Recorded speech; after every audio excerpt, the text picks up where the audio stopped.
Hello et bienvenue sur le podcast Entrepreneuse sans succès. Je suis Claire, entrepreneuse depuis près de 3 ans et je te partage ici chaque semaine des réflexions autour de l'entrepreneuriat, de l'organisation et des réseaux sociaux. Je n'ai pas pour ambition de t'aider à monter un business, non. Cependant, je sais que ce qui m'aide beaucoup au quotidien, c'est d'avoir ce genre de réflexion avec d'autres entrepreneurs. Alors si tu veux me rejoindre dans mon brainstorming, installe-toi, ça va commencer. Hello à tous, j'espère que vous allez bien. Bienvenue dans ce premier épisode de podcast filmé sur cette nouvelle chaîne YouTube, dans ce nouveau décor, nouveau studio. Je pense que certains d'entre vous l'ont peut-être déjà vu ce studio puisque j'ai déjà enregistré quelques vidéos privées pour la partie formation du coup, donc mes clients dans ce studio. Franchement, je suis assez contente de ce que j'ai fait. Certains le savent, j'ai déménagé début janvier et donc ça devenait vraiment nécessaire de re-avoir un espace où tourner et surtout... pour rentrer un peu dans le détail, ça faisait des années que je tournais toutes mes vidéos chez mes parents et donc à chaque fois, donc chez mes parents qui habitaient en Bretagne et donc moi j'habitais avant à Paris et donc à chaque fois que j'avais une vidéo à tourner, je me faisais un petit aller-retour et donc j'en profitais en général pour filmer beaucoup de contenu d'un coup, mais je dois reconnaître que c'était assez fatigant, assez épuisant de faire tout le temps les allers-retours. Donc là je suis très contente de m'avoir fait ce petit studio. Je ne dis pas qu'il y aura plus de vidéos dans l'autre studio parce que je l'aimais aussi beaucoup et je trouve que c'est juste deux ambiances. J'avais vraiment envie dans ce studio d'une ambiance plus chaude et aussi l'objectif c'était de tourner, d'enregistrer ce podcast parce que ça faisait très longtemps que j'envisageais de le filmer. Je dis pas que je vais toujours les filmer parce que je trouve que le podcast, il y a quand même ce côté un peu plus intimiste que sur YouTube. Pour ceux qui le regardent sur YouTube en ce moment, je sais pas si vous êtes sur Spotify ou sur YouTube, mais c'est vrai qu'il y a un côté plus intimiste, je trouve, à juste s'enregistrer sa voix que de se filmer. Genre là je sens que déjà il n'y a pas le même niveau, on va dire, je sais pas comment expliquer, mais c'est vrai que ceux qui écoutent le podcast le savent, j'ai tendance à me confier, vraiment j'ai pas de filtre, alors que sur YouTube un peu plus. Déjà à l'image du coup de ce que je dis, là je me suis sentie obligée d'un peu plus scripter que d'habitude. Là j'ai vraiment écrit beaucoup, mais écoutez, ça va plaire à ma copywriteuse qui apprécie quand j'écris beaucoup parce qu'après elle a plus qu'à récupérer et à recycler, donc vraiment ce n'est pas du travail perdu et de toute façon j'adore écrire. Donc ce n'est pas du travail perdu. C'est pour ça que j'ai mon ordi parce que je me dis, écoutez, c'est ok aussi d'avoir ces notes sous les yeux. Donc de quoi va-t-on parler aujourd'hui? J'ai choisi de vous parler d'infoprenariat. Voilà. Pourquoi? Alors, il se trouve qu'avec Marine, qui travaille avec moi depuis maintenant presque 1 an, donc vous avez dû écouter le dernier épisode où on était toutes les deux, et ça m'a fait trop plaisir de vous la présenter parce que vraiment elle fait partie des pépites de mon équipe et sans qui ça serait très compliqué au quotidien. Et on avait commencé à parler infoprenariat, formation digitale, parce qu'elle vraiment elle est très fan de ça, et donc ce mois-ci on a beaucoup travaillé. On a travaillé notamment sur la migration de notre plateforme de formation. Je sais qu'il y en a qui s'intéressent beaucoup ces sujets-là, donc voilà, on a pris la décision de passer de Podia à Schoolmaker. Si vous voulez qu'on vous fasse un épisode complet sur... J'ai pensé à ça en écrivant cet épisode, je me suis dit on pourrait vous faire un épisode complet sur les outils no-code spécifiques à la formation digitale. En même temps, je suis assez partagée sur le sujet parce que pour moi, ça n'a pas forcément de sens qu'il y ait autant de formateurs digitales. Alors c'est un peu hypocrite sachant que moi-même je vends des formations digitales, mais justement, on va en parler aujourd'hui dans l'épisode d'aujourd'hui. Donc aujourd'hui, on va plus particulièrement parler de l'avenir de l'infoprenariat. J'ai préparé ma petite thèse sur le sujet, d'autant plus que des créateurs de contenu assez connus dans le milieu de l'infoprenariat tels que Antoine BM et Théo Lyon se sont exprimés sur ce sujet ces dernières semaines, et donc je me suis dit que j'allais aussi réagir à leurs vidéos. Je vais pas mentir, je suis assez d'accord avec ce qu'ils ont partagé l'un comme l'autre, ça va un peu dans le même sens. Je vais quand même apporter des éléments nouveaux, mais je vais globalement dans le même sens qu'eux. Et donc, ce que je vous propose pour commencer, c'est de revenir un petit peu sur ce que c'est que l'infoprenariat. Parce que peut-être qu'au final, si vous écoutez ce podcast, vous ne connaissez pas du tout l'infoprenariat, parce que moi, en général, je parle plutôt d'outils no-code, et l'infoprenariat, c'est plutôt un sujet business. Donc, qu'est-ce que l'infoprenariat? Alors, infoprenariat, c'est juste la contraction entre information et entrepreneuriat. Et pour moi, c'est plutôt né de profils qui étaient experts dans un domaine, qui réalisaient régulièrement des coachings et qui, face une forte demande, étaient amenés à créer des contenus plutôt digitaux du coup, parce que voilà, on est en 2024 maintenant, à destination de leurs apprenants actuels pour éviter d'avoir à répéter 10 fois la même chose. Typiquement, un infopreneur, ça pourrait être par exemple un prof de violon. Moi j'ai fait 15 ans de violon, ma prof, je sais qu'elle répétait tout le temps un peu les mêmes choses à ses élèves et elle était devenue coach parce que elle était experte du violon. En fait, elle jouait super bien et donc son expertise faisait qu'elle était légitime à donner des cours de violon. Le problème de ça, c'est que déjà ça sous-entend, dans la majorité des cas, et c'est le cas aussi pour le violon, c'est pour ça que j'ai pris cet exemple, que quelqu'un qui est très bon dans ce domaine va nécessairement être un bon pédagogue et nécessairement va être un très bon coach. Or, je suis pas trop d'accord avec ça. Pour moi, c'est quand même deux métiers différents. J'ai eu beaucoup de profs de violon en 15 ans et je sais qu'il y en avait qui étaient meilleurs que d'autres. Je sais qu'il y en avait vraiment, je me disais non mais eux, ils ont beau être super forts sur scène, niveau pédagogie, ça reste à revoir. Particulièrement quand j'étais petite, des propos que j'ai entendus, des trucs, bref. Voilà, je me posais déjà des questions à l'époque où je me disais vraiment comment t'as fait pour être prof, soit parce que franchement, à part justement le fait que tu joues trop bien du violon, il n'y a pas grand chose. À côté de ça, j'ai eu des profs incroyables. Et c'était pas forcément ceux qui étaient les plus connus et ceux qui étaient les plus experts de leur milieu. Et aujourd'hui, dans le milieu de l'infoprenariat, vous allez voir où je veux en venir, en fait la réalité c'est que les infopreneurs qui vendent le plus de formations, qui ont vraiment su trouver leur place, ce sont ceux qui ont la plus grosse notoriété parce que on fait vite le raccourci entre notoriété, expertise et du coup compétence. Et donc un infopreneur tel que, je sais pas, Antoine BM en fait, on va l'écouter parce que il a la légitimité d'être écouté, parce qu'il a une grosse communauté, donc on va l'écouter pour cette raison. Et en vrai c'est ok, hein. Je dis juste que moi je suis pas trop d'accord sur le fait que expertise égale pédagogie égale compétence pour être coach en fait. Je vois pas en quoi le fait d'être bon dans un domaine, ça fait de toi un bon prof. Et au-delà de ça, il faut aussi avoir conscience que c'est un métier qui s'apprend. Et que moi j'avais vu passer un post LinkedIn justement qui détaillait très bien tout ça de Théo Leblanc, il me semble, qui expliquait que voilà, il venait donc de travailler justement à l'époque avec Antoine BM et de sortir sa formation sur l'IA aux côtés d'Antoine BM et avait pris conscience lors de la création de cette formation que voilà, en fait, ça s'apprend, être formateur. Non, c'est vrai. Incroyable. Donc voilà, la réalité c'est que l'infoprenariat, aujourd'hui c'est perçu comme quelque chose d'ultra accessible et tout le monde veut un peu vendre ses formations dans son coin, mais c'est loin d'être facile de créer une formation de qualité. Donc ça c'est le premier problème, c'est qu'aujourd'hui l'infoprenariat c'est vu comme quelque chose d'assez facile. À partir du moment où tu as une expertise, tu peux créer ta formation en ligne et en vrai Antoine même a vachement mis ça en avant et c'est pas une critique, j'ai suivi sa formation à l'époque, j'ai suivi la carte, c'était il y a 4 ans. Et la réalité c'est que moi quand j'ai suivi la carte, je me suis dit waouh, si ça se vend, enfin c'est horrible ce que je veux dire, c'est que vraiment on peut faire beaucoup mieux. C'était un regard critique notamment sur le montage, donc je vais pas rentrer dans le détail de formation de Tone même parce que pour le coup je trouve qu'il était vraiment novateur sur ce marché et que franchement bravo à lui, il a vraiment géré, mais c'est vrai que je trouvais à l'époque beaucoup de choses à redire sur ses formations, sur sa formation la carte, parce que je trouvais que typiquement que c'était pas ok d'avoir des vidéos non montées.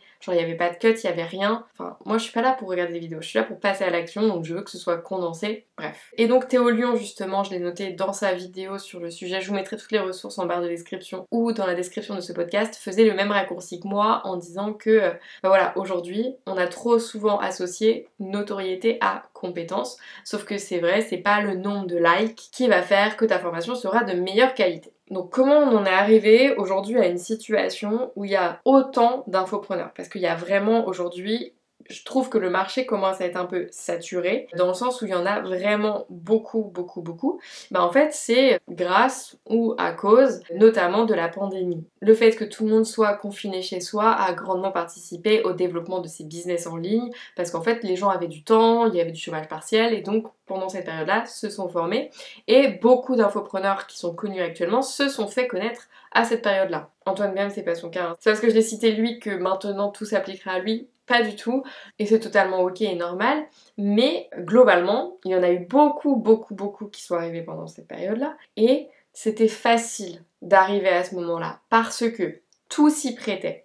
Les gens étaient chez eux, donc ils avaient du temps pour consommer de la formation. À l'époque, c'était super facile d'obtenir toutes les accréditations, les certifications nécessaires pour faire financer ces formations par le CPF, l'OPCO, Pôle emploi, etc. et ainsi de suite. Et plus globalement, les gens n'étaient pas encore assez matures pour être capables de déceler un peu ce que j'appelle les arnaques. Alors, arnaque, c'est un bien grand mot parce que, à mon avis, c'est légal ce qu'ils font, mais dans ce cas-là, on va plutôt parler de, à mes yeux, business non éthique, formation non éthique. Parce que moi, j'avoue, toutes les formations qui te disent fais de l'argent rapidement et qui te vantent une méthode en 10 étapes et qui te disent que genre si tu dépenses 1000 € dans cette formation, tu en gagneras 10 000 à la fin, je suis toujours assez sceptique. Voilà, et je pense que j'ai raison de l'être. Donc toutes ces formations-là, moi aujourd'hui, et déjà à l'époque, je n'y crois pas. Pour moi, ça n'existe pas. Et c'est un peu les formations aussi lance-toi en freelance. Je dis pas que c'est le cas de toutes les formations dans ce sens-là, mais souvent, en réalité, les formations lance-toi en freelance sont rédigées, créées par des personnes qui potentiellement elles-mêmes n'ont jamais été freelance ou n'ont jamais réussi à en vivre. Dans le sens où c'est toujours plus facile, et c'est Théo Lyon qui a mis le doigt là-dessus, que je trouvais ça très intéressant, donc je rends à César ce qui est à César, c'est toujours plus facile de faire une formation pour se lancer en freelance que de réellement réussir à en vivre. Et aujourd'hui, la problématique du moment, et lui il appelle ça la bulle infopreneuriale, c'est que c'est toujours plus facile de créer une formation sur X que de faire X. Et c'est ce qui a donné lieu à masse de formations par des personnes pas du tout expertes. Donc non seulement moi je pars du principe que c'est pas parce que t'es expert que t'es pédagogue, mais en plus en fait quand on creuse un peu on se rend compte que c'est pas parce que tu fais une formation que t'es expert. Donc en fait, t'es quoi pour créer cette formation? Bah la réalité c'est que t'es juste un bon marketeur.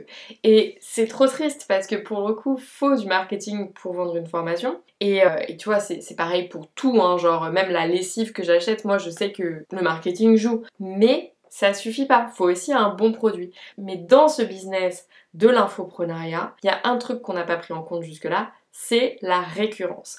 Quand une personne va acheter une formation chez un créateur, eh bien en fait il est très rare qu'elle retourne acheter chez ce même créateur. Quand je discute avec des personnes qui ont acheté des formations sur d'autres plateformes et même très très chères, ils ont la sensation de s'être fait un peu avoir et que la formation n'était pas à la hauteur de leurs attentes, ce qui les amène donc à ne pas racheter chez la personne. Mais ces business continuent de perdurer, même si je pense que ça va s'arrêter, pour la simple et bonne raison que leur marketing est bon et permet de vendre. Il permet pas de revendre parce qu'en fait il n'y a aucune preuve sur le fait que ça marche, t'as des fake témoignages, des choses pas très éthiques, mais en fait au final t'as aucune entre guillemets histoire vraie de personnes qui ont réussi à se lancer sur ce business. Et Antoine BM à l'époque avait fait une série de vidéos géniales parce que lui pour le coup il y a eu beaucoup de gens qui ont eu des résultats hein, sur en fait il avait été foire, il a fait le tour, alors je sais plus comment il appelait ça, il avait fait le tour de France des entrepreneurs qui avaient suivi sa formation et qui partageaient leur parcours et j'avais trouvé ça génial parce que pour le coup là on a des vrais témoignages de personnes qui ont acquis des compétences, les ont mises en application et ça leur a permis d'obtenir des résultats à leur tour. Et ça, j'avais trouvé ça très intelligent et rares sont les formations qui proposent en fait des témoignages aussi avancés. Alors vous allez me dire, bah certes, en fait c'est facile parce que Antoine, il avait des gens qui avaient déjà suivi cette formation, comment tu fais pour te lancer? Pour te lancer, je comprends. Et j'aurais même tendance à te dire, tu as totalement raison de ne pas vouloir tendre vers les faux témoignages parce que ça c'est des conseils que j'ai déjà entendus à maintes et maintes reprises.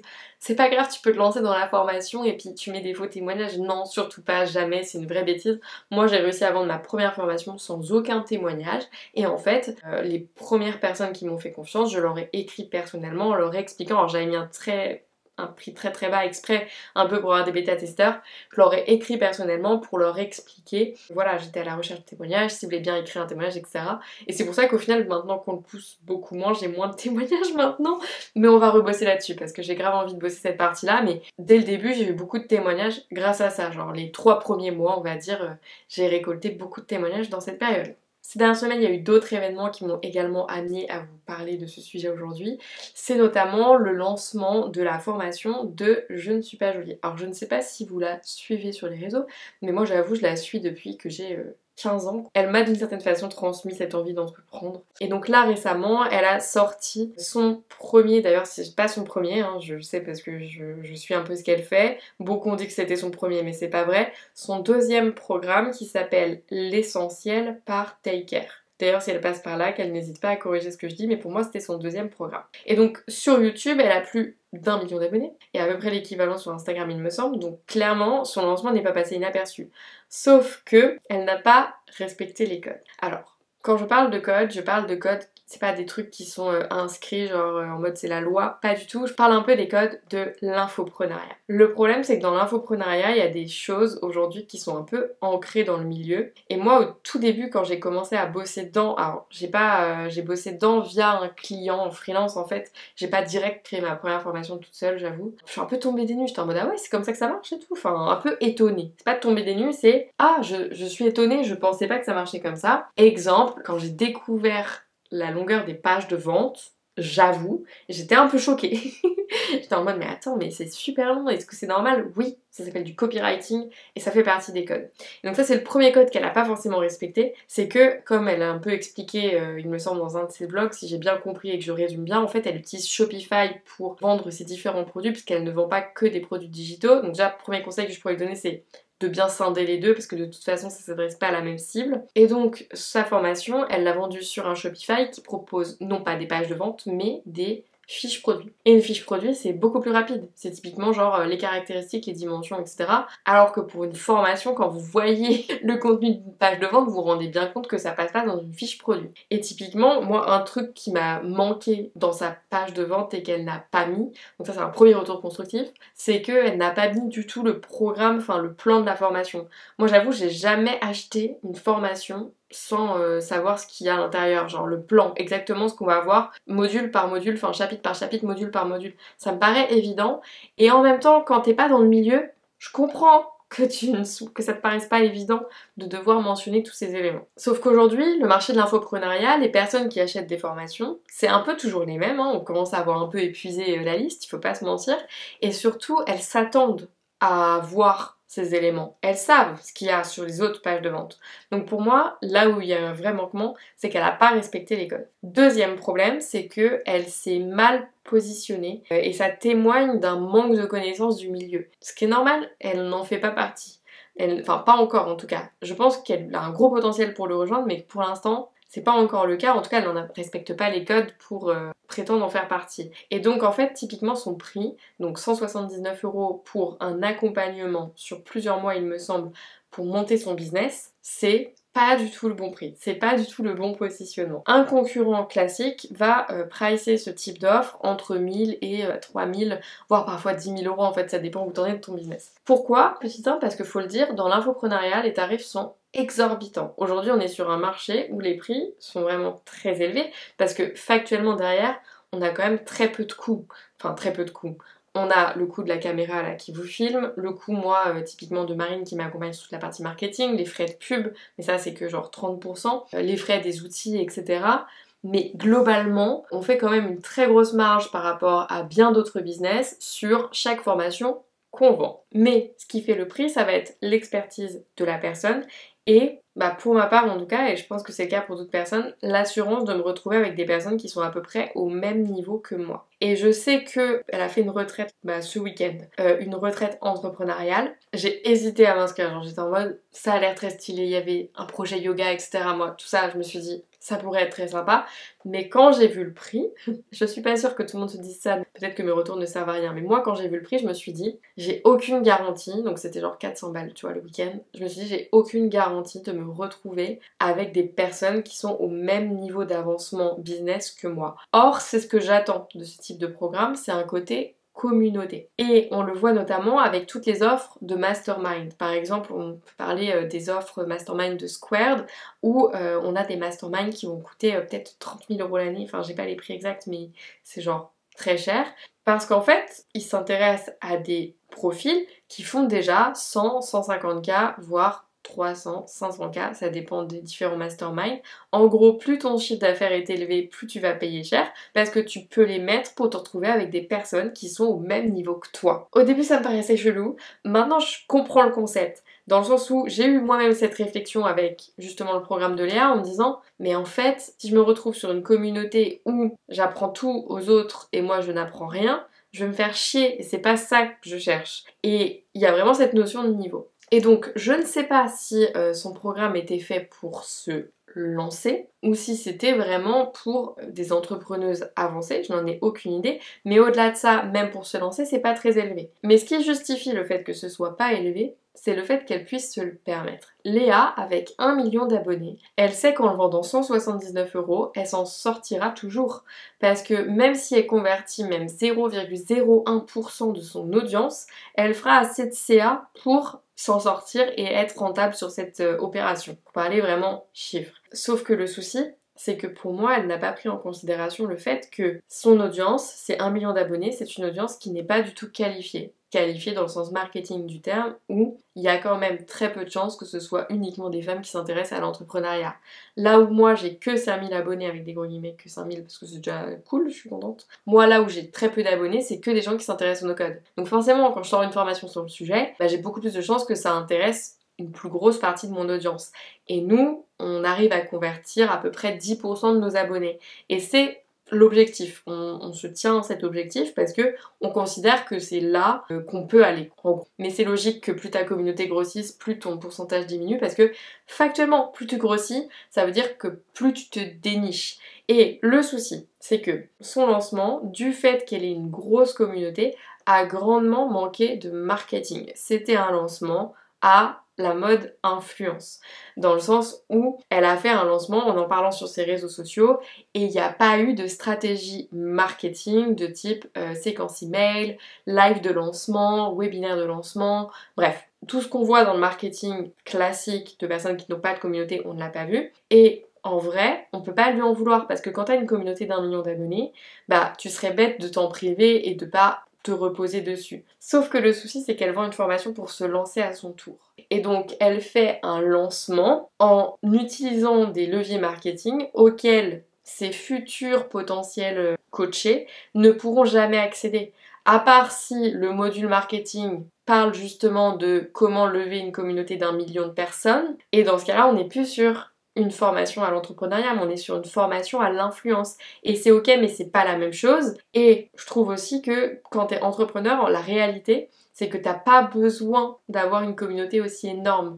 T'as pas besoin d'avoir 1 million d'abonnés quand tu vends des formations digitales, enfin sur un sujet niche, ça n'a aucun sens. Donc le souci il est là, c'est qu'elle vend une formation sur un sujet. Alors le sujet plus globalement c'est lancer des business et ça, elle l'a montré à plusieurs reprises, elle sait faire, elle a monté Krakot, elle a monté Take-Care, mais tous les lancements reposent sur un marketing, c'est une grosse partie d'une formation lancement business, le marketing, et elle n'a jamais eu à le faire malgré elle. C'est pas de sa faute, elle n'a jamais eu à le faire parce qu'elle avait une communauté.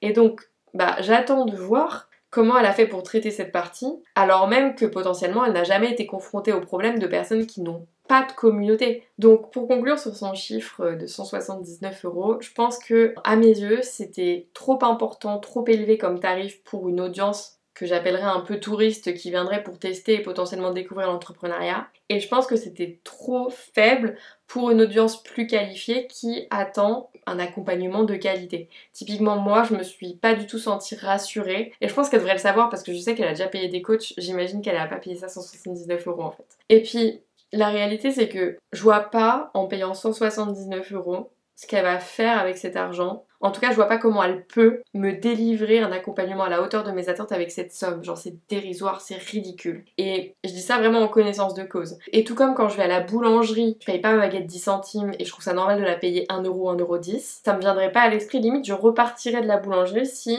je vais à la boulangerie et le boulanger me dit c'est 10 centimes, je repars. Je me dis ce pain n'est pas de qualité, il y a un piège. Elle est où la problématique? Alors je voulais quand même clôturer cette partie sur Léa en disant que j'ai trouvé que c'était vraiment injustifié toute la haine gratuite qu'elle a reçue sur Twitter. Oui, elle a fait des erreurs pendant ce lancement, des petits soucis de CGV, des choses comme ça. Bon après ça va hein.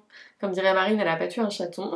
Surtout que les problèmes de CGV, pour moi, ce ne sont pas des problèmes que l'on traite sur Twitter, ce sont des problèmes que l'on traite avec des avocats en fait. Ce n'est pas ok à mes yeux d'aller publiquement allumer quelqu'un. En fait, remettez-vous en question. En général, ça en dit bien plus sur vous que sur la personne que vous critiquez. Voilà. Et tout ça pour en arriver à une dernière partie. Les idées reçues autour de l'infoprenariat, ce monde totalement à part. Vous avez vu comment j'ai taffé la structure là? Alors, quand j'ai lancé ma première formation, c'était donc il y a 1 an et demi. C'était pas la première que je lançais en réalité, j'avais déjà lancé beaucoup d'autres formations en fait, mais pour des prestataires, donc j'étais juste coach, mais je la vendais pas en mon nom. Là, c'était vraiment la première formation toute seule en autonomie, en full autonomie. Et donc je lance cette première formation et c'est un succès, beaucoup d'autres infopreneurs la suivent. Ça c'est aussi une chose que Théo a relevé, c'est que parmi nos clients en tant qu'infopreneur, on a beaucoup d'autres infopreneurs. Moi, je vais pas mentir, ça m'a plus qu'étonnée. Quand j'ai vu ça, j'étais en mode drôle, pourquoi?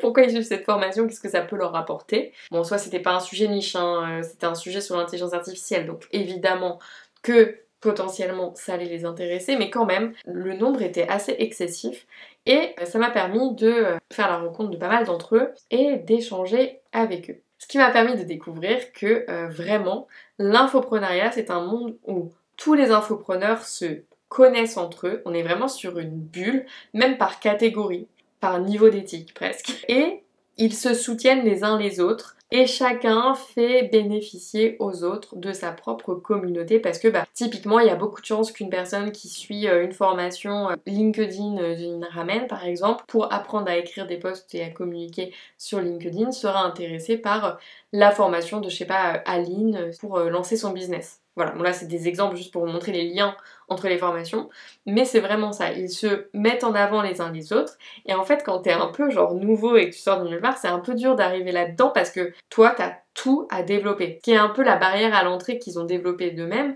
et en même temps, ça n'a jamais été aussi facile que de créer des formations. En fait, ce qui est très difficile, c'est de la vendre. Et on dit souvent que les business de vente de formation, c'est avant tout un moyen de générer des revenus passifs. Je ne suis pas du tout d'accord avec ça, tant sur la partie produit que sur la partie marketing, parce que créer une formation, c'est énorme comme taf, vous ne vous rendez pas forcément compte quand vous la consommez. Moi, typiquement, quand je fais une formation, on va dire de 4 à 6 modules, donc une formation autour des, 500 €, je sais pas, environ. Cette formation, je sais pas, je vais y passer 2-3 mois. 2-3 mois avec 20-30 heures de tournage pour au final avoir une trentaine de vidéos de 10 minutes. Voilà. Parce que je garde que la quintessence et que je veux pas vous faire perdre de temps. Et je ne compte même pas le marketing. Parce que la partie marketing, elle est extrêmement longue. Parce que justement, toujours dans ce truc où moi typiquement j'ai pas de communauté, j'ai maintenant une communauté mais tout de même pas assez conséquente pour pouvoir me reposer totalement dessus, eh bien il faut être honnête, c'est hyper important d'avoir un marketing qui nous permet de faire connaître nos prestations, nos formations. Et le souci c'est qu'ils ont vachement créé ce club dans lequel il est un peu difficile de rentrer. Et là, très récemment, il s'est passé quelque chose parce qu'à la limite, qu'ils veulent garder un peu ce monopole. Je comprends, tu vois, quand Free est arrivé parmi les opérateurs téléphoniques, personne n'était content. Mais de là à critiquer publiquement des gens qui tentent de se lancer à leur tour, je trouve ça très moyen. Et donc là, je parle pas de Je ne suis pas jolie, là je parle d'une jeune fille qui s'est lancée cette semaine. Alors il s'est trouvé que je vois passer son post de lancement pour une formation sur ChatGPT dans la matinée et je vois la page de vente et je me dis bon, ça fait quand même très agressif dans le sens où tu vois des prix barrés partout, des faux prix additionnés partout. Tu sais, genre même niveau prix, il y avait des soucis, genre en mode elle avait pas mis le même prix barré à 2 endroits différents, j'avais pas la même offre. D'où ça sort. Et au-delà de ça, moi ce qui m'a surtout mis un peu en alerte, c'est que j'ai trouvé beaucoup de wording très proche de ma page de vente. En mode ouh là là, elle a réutilisé les mêmes phrases, enfin bon. À la limite, je m'en fous. De toute façon, elle se lance, genre, je comprends. Enfin, c'est pas que je comprends parce que je peux pas prôner le plagiat, mais en tout cas, ça ne justifiait pas que je m'attarde plus que ça là-dessus. J'ai passé mon chemin. J'allais pas la défoncer publiquement parce qu'elle m'avait plagié, je trouvais ça totalement ridicule. Et quelques heures plus tard, je vois passer un post sur les réseaux sociaux d'une personne qui, en plus, n'a pas tant de notoriété que ça, c'est dans les commentaires que les gens avaient masse de notoriété, qui dit « Je dénonce publiquement cette formation, c'est une arnaque, à mon avis il l'a pas acheté, il en sait rien, c'est des faux commentaires ». Ok, qu'est-ce que t'en sais? Enfin, dans le sens où genre t'es allé lui demander, t'en as parlé avec elle. Alors, apparemment, il a essayé d'ouvrir le dialogue et elle l'a bloqué. Donc ça prouve un certain manque de maturité, mais soit, on n'est pas tous formés à la gestion des crises non plus. C'est pas toujours facile de savoir comment réagir et tu sais, dans la précipitation, quand tu reçois une vague de haine un peu soudaine et imprévue, surtout qu'elle est vraiment pas assez exposée, tu vois, elle a genre 6 likes, 6 réactions à son post de lancement. Bon, pauvre petite, t'allais pas genre la défoncer publiquement? Bah si, il y en a qui ont les couilles de faire ça et qui voient pas les problèmes. Enfin moi ça m'a rendu ouf, j'étais là mais c'est pas possible. Et donc dans ce post, il dénonçait donc non seulement donc des faux commentaires, des fausses offres, parce que c'était une fausse promotion, d'après eux, un faux compte à rebours. C'est vrai que là je suis allée voir, le compte à rebours est toujours pas arrêté alors que, enfin il s'est remis à 0 quoi, enfin pas de sens. Enfin bref, en vrai, la réalité c'est que quand tu prends un peu de recul sur la situation, en fait, elle n'est que la victime entre guillemets du système, dans le sens où ça fait des années qu'on nous balance des pages de vente hyper agressives, dont les mastodons dont on parlait précédemment de vente de formation. Elle n'a fait que recopier ce qu'elle a vu partout, parce que ça se voit, tant sur le wording, ça ressemble à la page de vente, tant sur la mise en forme où ça prend vraiment les codes des infopreneurs, pour le coup les pires codes, en mode les fausses promos, parce que là pour le coup fausses promos, je dis ça parce que t'as le header où il y a une promo avec un certain prix, et quand tu vas dans le prix final, c'est encore un autre prix. Enfin, ça n'a pas de sens. Tu comprends pas quel est le prix final que tu vas réellement payer parce que c'est pas la même promo à 2 endroits dans la même page. Et la vérité, c'est que c'est juste un putain de template system.io et qu'elle a certainement même payé une formation qui lui a expliqué que c'était la bonne méthode à suivre.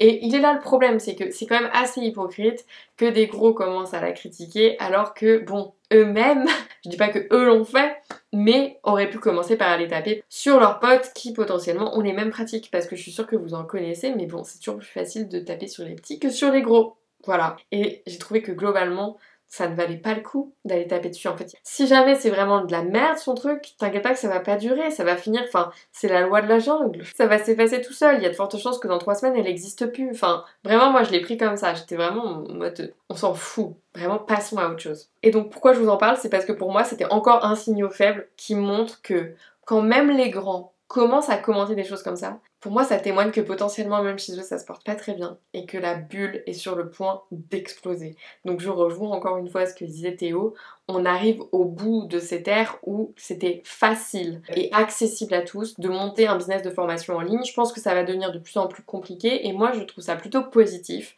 Je pense qu'il va y avoir un gros tri qui va être fait, tant sur la qualité des formations que sur le marketing qui je pense va devenir de plus en plus réfléchi et honnête, parce que je pense qu'il y avait un problème d'honnêteté aussi dans pas mal d'aspects marketing. Et au-delà de ça, il faut quand même remettre l'église au milieu du village, comme dirait Aline. Vendre des formations en ligne, c'est non seulement de base avoir une expertise, mais également être capable du coup d'être un bon pédagogue, donc vendre des bonnes formations quoi, enfin nécessaires à la bonne transmission de tes compétences, savoir marketer ta formation, et enfin gérer toute la partie administrative, parce que ça on n'en parle pas assez, mais typiquement sachez qu'en France, et ça il y a tellement d'infopreneurs à mon avis qui n'en ont pas, c'est obligatoire aujourd'hui en France quand tu vends une formation, enfin à partir du moment où sur ta page de vente il y a écrit formation, d'avoir ce qu'on appelle un NDA.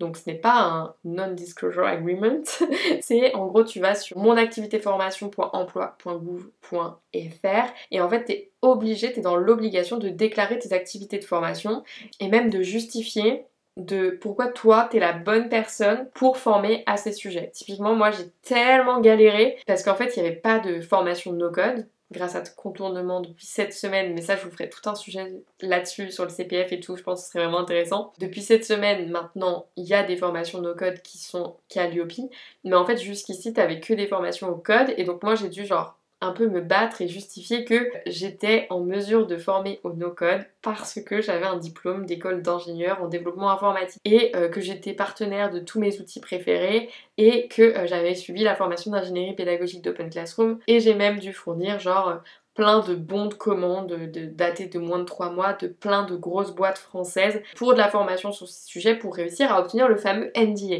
Donc vous voyez que déjà ça, si vous êtes apprenant, commencez par checker s'il y a un NDA sur le site. C'est obligatoire de le mentionner. Bah, je suis en train de me dire que je l'ai même pas mis sur mon site. Super. Bravo Claire. Bon, je me note qu'il faut absolument que je le rajoute. Mais oui, donc c'est obligatoire d'avoir un NDA en fait pour vendre de la formation en ligne. C'est un fait. Bon, c'est obligatoire de l'avoir, pas de le mettre, mais il faut quand même le mettre. C'est un peu un gage de qualité quand même. Donc voilà. Et ça, c'est un truc, c'est pas si simple, c'est beaucoup d'admin. Là, typiquement, on a jusqu'à fin mai pour faire genre le bilan pédagogique. Donc genre, je dois rédiger un document en expliquant genre toutes les actions pédagogiques que j'ai menées cette année, toutes les personnes que j'ai formées, sur quelles compétences. Enfin bref. plein de choses qui sont contractuelles, administratives. Quand tu fais le point sur toutes les compétences que cela nécessite pour créer de bonnes formations, bah tu comprends vite que c'est pas une personne toute seule dans son coin qui va être en mesure de faire un truc carré. Tu peux te lancer de cette façon, mais moi j'ai jamais voulu justement, je n'ai jamais valorisé et je trouve ça un peu insensé les fameuses formations créer ta formation digitale. Je sais qu'Antoine Biem l'avait fait et il lance-toi à ton tour, tu vois, mais je trouve que c'est un peu hypocrite parce que la réalité c'est que c'est beaucoup trop de travail quand tu veux faire les choses bien pour que tu puisses le faire en solopreneur. En gros, ce qui me gêne, c'est le fait d'associer les business de formation en ligne avec les business de solopreneur. C'est plus possible aujourd'hui. Aujourd'hui, très clairement, il est plus que nécessaire de s'entourer pour réussir à délivrer des formations de qualité. Donc là, très récemment, il y a les lois sur le CPF qui ont évolué. Je sais pas si vous l'avez vu passer, mais à partir de maintenant, en fait, vous allez être dans l'obligation, enfin, toutes les personnes qui souhaiteront se procurer une formation, enfin, faire financer une formation par le CPF, devront débourser, quoi qu'il arrive, 100 €. Ça s'appelle un ticket modérateur et en fait moi je trouve pas ça négatif. J'ai vu plein de posts sur LinkedIn de personnes hyper outrées. Moi je trouve pas ça négatif parce que une des raisons pour lesquelles je n'ai jamais voulu faire financer mes formations, au-delà du fait qu'administrativement je n'avais pas les moyens de le faire initialement, parce que ah oui, je vous ai pas annoncé, maintenant vous pourrez financer vos bootcamps avec l'OPCO et Pôle emploi. Pas tout de suite le CPF, peut-être un jour, on y va étape par étape, mais c'est déjà un très grand pas, donc bref. Pour ceux qui sont abonnés à la newsletter, vous aurez des nouvelles à ce sujet dans la semaine. Mais donc, pour la partie CPF, maintenant, de toute façon, il faut payer 100 €. Moi, je trouve ça positif parce que si j'ai jamais voulu faire financer mes formations jusqu'ici, c'est parce que je trouvais que quand tu ne mets pas de ton argent, t'es beaucoup moins engagé. Et en fait, moi, j'ai pas envie que mes formations, l'objectif, ce soit de faire du flicage. J'ai fait ça à l'époque, quand je bossais pour des clients où on était CPF, que de relancer les gens pour qu'ils terminent leur parcours, etc. Maintenant, j'ai beaucoup plus envie d'avoir une posture où je responsabilise les apprenants, c'est-à-dire que je vais accompagner plus tous ceux qui sont déterminés et qui vont vraiment mettre du sien. Genre, je pense que si vous avez suivi une formation et que du coup vous avez été très engagé, vous l'avez vécu, mais ceux qui n'ont pas été très engagés, qui m'ont jamais écrit, bah ceux qui n'ont pas avancé si tu veux. Je vais tout mettre en place pour que ce soit facile et accessible et qu'ils aient envie de continuer, genre je vais gamifier le truc, etc. Mais je vais pas fliquer. Si t'as pas envie en fait. Moi c'est bon, les compétences je les ai. J'ai pas besoin, j'ai pas envie de te contraindre entre guillemets à les obtenir à ton tour. C'est toi et ton problème entre guillemets. Et le problème du CPF, c'est que l'organisme de formation n'est payé que si l'apprenant termine son programme. Et moi j'avais pas du tout envie de partager une expérience pédagogique où je relance les gens, je les force à terminer et tout, ça ne m'intéressait pas. Et donc c'est une des raisons pour lesquelles je ne souhaitais pas être financée. D'autant plus que quand c'est pas ton argent, t'es pas engagé. Donc voilà. Donc ce que je vous propose, c'est qu'on fasse un second épisode avec Marine, parce que j'ai très envie d'en refaire avec elle très bientôt. Dites-moi si vous avez kiffé celui-ci, si vous avez apprécié qu'il soit filmé, c'est le premier que je fais filmer. C'est un peu bizarre, mais ça va. Je pense que je me suis un peu moins livrée, après tout c'était pas un sujet qui prêtait à la confidence, mais c'est vrai que je me suis un peu moins livrée, je pense que quand je suis un peu vraiment... Là on est dimanche soir quand même, mais... Quand je suis vraiment genre dans mon lit juste avec mon micro comme ça, je pense que je raconte un peu plus de dingueries. Là j'étais un peu sage. Mais tout ça pour vous dire que si vous voulez un second épisode, j'aimerais bien faire un deuxième épisode avec Marine dans lequel on parlera justement de tous les outils qu'on utilise justement sur la partie formation, parce que en vrai, les stacks techniques par vertical, c'est toujours intéressant. Et j'avais aussi envie qu'on parle de CPF, OPCO, Calliope ensemble. Bref, dites-moi si ça vous intéresse, commentez cet épisode. Dites-moi si vous voulez que j'en filme plus ou si vraiment ça n'apporte rien du tout pour ceux qui l'ont regardé sur YouTube. Pour ceux qui l'ont kiffé sur Spotify, un petit like. J'ai entendu dire que ça m'aidait beaucoup les likes, donc n'hésitez pas aussi sur YouTube à commenter, à liker, à vous abonner parce que c'est une nouvelle chaîne et que là, il y a genre 4 abonnés. Donc comme c'est une nouvelle chaîne, il va falloir qu'on la fasse connaître. Donc n'hésitez pas à faire tout ce qu'il faut pour m'aider dans ce sens. Je vous souhaite à tous une très belle journée, soirée, peu importe le moment de la journée auquel vous regardez cet épisode. On se retrouve dès lundi prochain dans un nouvel épisode. Bye!